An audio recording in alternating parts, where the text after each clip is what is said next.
দিদি নাম্বার ওয়ানের সঞ্চালিকা বদলেছে আর রচনা বন্দ্যোপাধ্যায় ফুঁসছে আগে, এমনটাই খবর। মানে এটা নিয়ে আজকে খোলাখুলি আলোচনা করব তোমাদের সামনে, যে দিদি নাম্বার ওয়ানের সঞ্চালকের আসন থেকে সরে যাওয়ার প্রত্যক্ষ কী কারণ থাকতে পারে, এবং মুখ খুলেছেন রচনা ব্যানার্জি ঠিক কী বললেন। আর স্বস্তিকা মুখোপাধ্যায়, উনি কি দিদি নাম্বার ওয়ানের সঞ্চালিকার আসনে দর্শকদের মন জয় করতে পারবে, সেটা নিয়ে আজকের বিস্তারিত আলোচনা। আমি সুপ্রিয় রয়েছি তোমাদের সঙ্গে। আমার একটা রিকোয়েস্ট, আমাদের চ্যানেলটাকে সাবস্ক্রাইব করে দাও, ভিডিওটাকে একটা লাইক দাও, পুরো ভিডিওটা স্কিপ না করে দেখো। বাংলা টেলিভিশনের অন্যতম একটা জনপ্রিয় রিয়েলিটি শো, সেটা হচ্ছে দিদি নাম্বার ওয়ান। এটা ঘরের যে গৃহবধূ বা এমনকি মেয়েরা সবাই এই শোটা দেখতে ভালোবাসে, কারণ এখানে যে খেলাগুলো হয় তা বেশ মজার, এবং অনেকেই ইচ্ছা প্রকাশ করে যে দিদি নাম্বার ওয়ানের শোতে আমরা কবে যেতে পারবো, কিভাবে যেতে পারবো, এমনটাই ইচ্ছা প্রকাশ করে, এবং বেশ জনপ্রিয়ভাবে সাড়া ফেলেছে মানুষের মনে। আর দিদি নাম্বার ওয়ানকে ঘিরে এখন একটা নতুন বিতর্ক সৃষ্টি হয়েছে, সেটা হচ্ছে দীর্ঘ 15 বছর ধরে এই অনুষ্ঠানের মুখ ছিলেন অভিনেত্রী রচনা ব্যানার্জি এবং তৃণমূল সাংসদ রচনা বন্দ্যোপাধ্যায়। দর্শকদের কাছে দিদি নাম্বার ওয়ান যেমন ছিল উন্মাদনা, তেমনই রচনা ব্যানার্জি ছিল এই দিদির আসনে একেবারে পরিপূরক। তাই আচমকাই সঞ্চালকের আসনে পরিবর্তনের খবর সামনে আসতেই শুরু হয়েছে জোর তুমুল চর্চা। ইতিমধ্যেই প্রকাশ্যে এসেছে সৃজনের প্রোমো, যেখানে স্বস্তিকা মুখোপাধ্যায়কে দেখা যাচ্ছে সঞ্চালিকার ভূমিকায়। আর এই ঘোষণার পর থেকেই নানা প্রশ্ন ঘুরপাক খাচ্ছে যে রাজনৈতিক ব্যস্ততা কি রচনা বন্দ্যোপাধ্যায়ের দিদি নাম্বার ওয়ান থেকে সরে যাওয়ার একমাত্র কারণ, এর পিছনে রয়েছে নাকি অন্য কোনো সমীকরণ। তবে অনেকের মনে প্রশ্ন জাগতে পারে যে রচনা বন্দ্যোপাধ্যায় তৃণমূল সাংসদ হওয়ার পেছনে এটাই কি ঢাল হয়ে দাঁড়ালো, আর এটা কি কাল হয়ে দাঁড়ালো রাজনৈতিক ক্যারিয়ারে আসার জন্য। তবে আমার কিছু মতামত অবশ্য আছে। দেখো, তোমাদের মনে পড়ে যে রচনা বন্দ্যোপাধ্যায় যখন একটার পর একটা বাংলা সিনেমায় হিট দিচ্ছেন, বিশেষ করে প্রসেনজিৎ চট্টোপাধ্যায় সঙ্গে তার যে কেমিস্ট্রিটা, যে জুটিটা, সেটা বেশ দর্শকদের মধ্যে সাড়া ফেলেছিল এবং দর্শকদের সবার কাছে এই জুটিটা বেশ পছন্দ হয়েছিল। প্রসেনজিৎ চট্টোপাধ্যায়ের সঙ্গে কে না জুটি বাঁধেনি, তার সঙ্গে শতাব্দী রায়, দেবশ্রী রায় থেকে শুরু করে ঋতুপর্ণা সেনগুপ্ত, রচনা বন্দ্যোপাধ্যায়, শেষের দিকে বুম্বাদার সঙ্গে প্রায় রচনা বন্দ্যোপাধ্যায়ের সিনেমা আছে 30 থেকে 35টার বেশি। ঠিক আছে, তারপরে রচনা বন্দ্যোপাধ্যায় মনে আছে তোমাদের অমিতাভ বচ্চনের সঙ্গে একটা সিনেমা করেছিল হিন্দি। সেই সিনেমাটা কেন্দ্রীয় চরিত্র নয়, কিন্তু সেই সিনেমাটা রচনা বন্দ্যোপাধ্যায়কে অনেকেই দেখেছিল বলিউডের সেই সিনেমায়। সাউথের সিনেমা করেছেন কি জানি না, তবে উড়িয়ার জনপ্রিয় নায়ক যিনি ছিলেন সিদ্ধার্থ, তার সঙ্গে একটা সিনেমা করেছিলেন বিদ্রোহিনী নারী, যে সিনেমাটা মানুষ এখনও মানে তখনকার দিনে ডিডি বাংলায় এরকম একটা চ্যানেলে দিত, তখন দেখতো বিদ্রোহিনী নারী বলে যে সিনেমা। রচনা ব্যানার্জির যে সিনেমাটা, সেটা হচ্ছে সিঁদুর নিয়ে খেলা। ওই যে সিনেমাটার অনেক সিন অনেকে দেখেছে, যে কুমিরের টেনে নিয়ে গেছিল, তারপরে তার মুখে প্লাস্টিক সার্জারি হয়েছিল, তারপর সে বদলা নেয়। এই সিনেমাটা ছাড়াও আরও অনেক সিনেমা সে করেছে বোম্বাদার সঙ্গে জুটি বেঁধে, প্রচুর সিনেমা আছে। রচনা ব্যানার্জির সঙ্গে উড়িয়ার যে নায়ক সিদ্ধার্থ, তার সঙ্গে বিয়ে হয়ে গেছিল এবং ডিভোর্সের খবরটাও সবাই জানে, তবে সেটা আলাদা বিষয়। এই ভিডিওটা এটাই বিষয় যে দিদি নাম্বার ওয়ান, কিন্তু রচনা ব্যানার্জি যেভাবে বুম্বাদার সঙ্গে জুটি বেঁধে সিনেমা করছিলেন, তারপর তো বুম্বাদা তার জনারাটাকে চেঞ্জ করলেন, তখন একের পর এক দেব নতুন সিনেমা নিয়ে আসছে, তখন বুম্বাদা তার আলাদা রকমভাবে নিজেকে প্রমাণ করলেন এবং সেই ধরনের টিপিক্যাল নায়ক চরিত্রে মাস কমার্শিয়াল মুভি থেকে নিজেকে সরিয়ে নিলেন।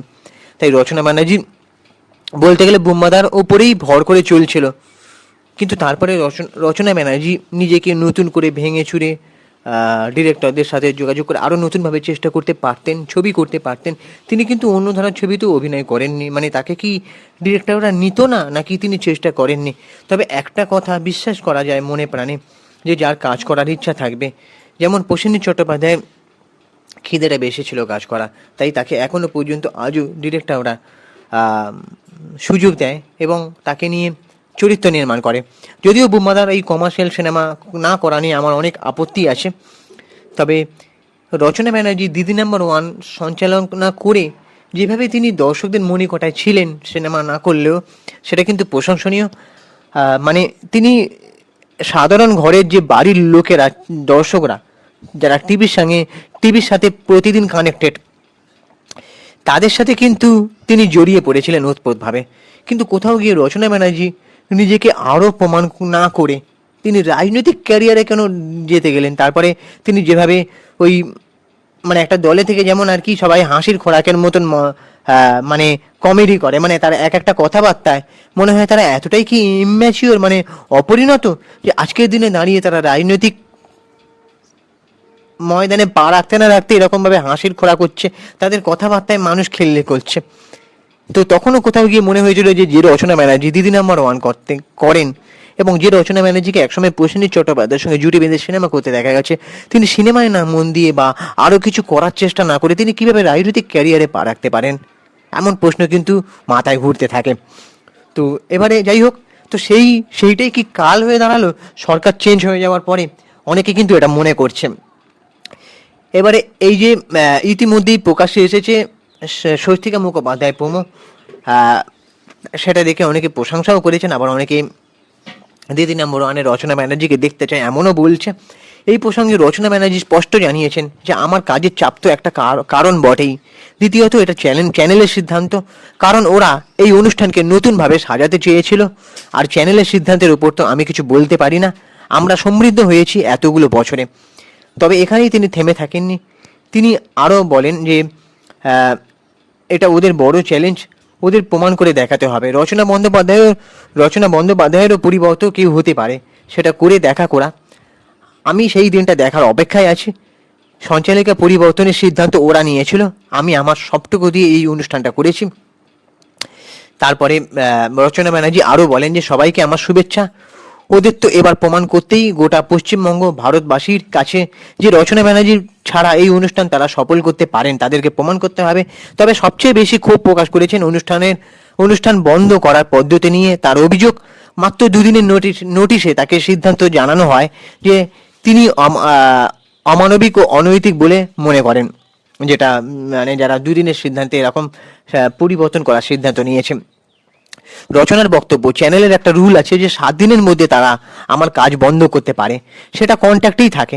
কিন্তু তুমি কন্ট্যাক্টের রুল রচনা বন্দ্যোপাধ্যায়ের উপর রাখতে পারো না। যে মানুষটা তোমাদের সঙ্গে 15 বছর অ্যাঙ্করিং করেছে, তার সঙ্গে একদম এরকম করা কোনো ভদ্রতা নয়।